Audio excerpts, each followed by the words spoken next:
Capoeira.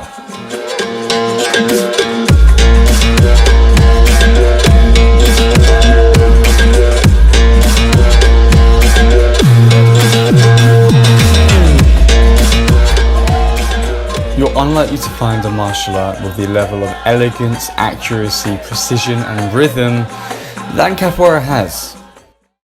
The year is 1494 and Pope Alexander VI has just divided the world in half. You see, with the newly found New World, the Americas, it was down to the Pope to split the world between the two massive Christian powers of Spain and Portugal.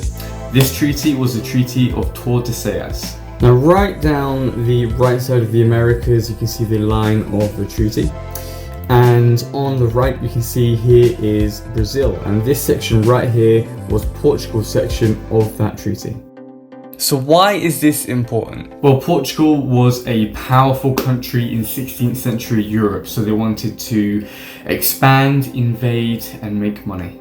So it's said that in the 16th century, when Portugal were taking slaves from West Africa over to Brazil, the martial art was developed. You see, the slaves were prohibited by practicing their cultural customs and the martial arts. Capoeira was a way of bypassing both of those. You see, Capoeira is a big mix of violent kicks disguised to look elegant, flowy and dance-like. So by being hidden in rhythmical and musical chants and songs and instruments, these kicks and martial arts could be hidden, and therefore they were allowed to practice the martial arts in secret. Now, it's also been suggested that the movements of Capoeira were heavily influenced by the slave ships. So with a lot of Capoeira, you can see the hands are very close together, touching the floor, sweeping around. There's a lot of movements where you are crouched, you'll be touching the floor, the legs are coming up, and that is because potentially, it's only speculation at this point, but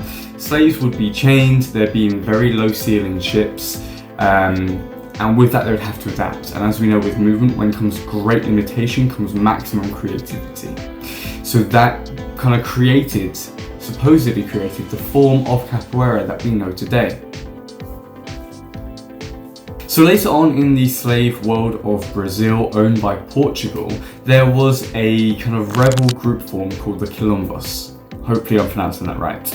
And they used Capoeira and the martial art as a method of becoming free from their slave masters and the people who owned them, and basically became free people with it. A very powerful story. Now these Quilombos, they have a lot of historical sources showing how bravely they fought against the opposing powers, setting up communities and really spearheading the resistance against the atrocious slave trade in Brazil at that time. And as I said before, they potentially used Capoeira as a form of martial arts to fight against the slave masters and the army at that time. There are a few historical sources stating that, but that is as the story goes. So as cities developed and grew in the 17th and 18th century, Capoeira flourished. Its culture, its elegance, its potentness as a martial art, a movement-based martial art, it just developed and flourished. And with this, the Portuguese army and government really disliked that. So you'd be punished for practicing Capoeira. However, it was still used largely as a form of entertainment, that being shows, dances, and everything in between. Now moving forward to 1888, slavery was abolished in Brazil. Now supposedly Capoeira took a darker turn, and it was actually used as the main weapon for criminals when they're doing their criminal activities and behaviours. You can imagine it, the kicks being used as a violent form of aggression when robbing people, when doing other illegal acts. Latif's Capoeira kick traveled nearly 100 miles an hour, faster than a major league fastball. The blow delivered a stunning 1,800 pounds of force, enough to cause major internal injuries in a single blow. And there's quite a lot of historical sources going back and showing that with the abolishment of slavery, there were a lot of people who were freed. With that, crime developed because you had loads of people without governmental support there and structures in place to allow for proper jobs, proper funding, housing, stuff like that. So it just developed a massive underworld of this dark capoeira.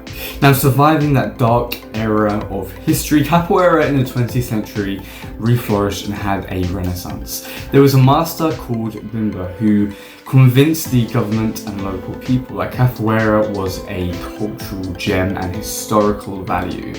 And he actually opened his own capoeira school, the first in the country, in 1932. It grew in popularity with the locals, with tourists. However, the name capoeira was still illegal to use, so it was under another name. It was Bimba who created these choreographed attacks and powerful kicks, which developed one of the styles being called regional capoeira. Now, in the 1940s, the ban on capoeira was lifted and it could be practiced openly, being called capoeira. Now, this type of capoeira, the traditional type, is called Angola. Now, in modern day capoeira, these two styles blend and form together just as any practical martial art would. There are some people who, teach one over the other, more for performance schools, others for martial arts and fitness. But ultimately, when you go to a capoeira class, you'll be astonished by the actual, athleticism and elegance of the martial art. But on top of that, the culture. I would highly advise you do go, because you've got to go there and see that all these people are gathered around in a circle and you're doing your thing. I forget the name. You're doing the kind of dance there with the capoeira, the sparring, and people have these traditional instruments which they're playing and creating a rhythm for you to move to. And what I understood when I went to capoeira is the instruments and the music are so tightly bound to the martial art because they don't want to let the culture die. It's a very significant martial art with a very significant history in Brazil and West Africa. And when you take the chance to study it, you can dive so deep with it, and it's an incredibly interesting martial art. But I hope you learned something there. I hope you learned something. Please do take the chance to go and visit a capoeira school and go for a few lessons at least. You will not regret it, I promise you that. And please subscribe, share this with a friend who either doesn't know what capoeira is or does and would like to know a bit more about the history. That'd be much appreciated. And apart from that, I appreciate you watching the video, and I'll see you next time. Have a nice one. See you later.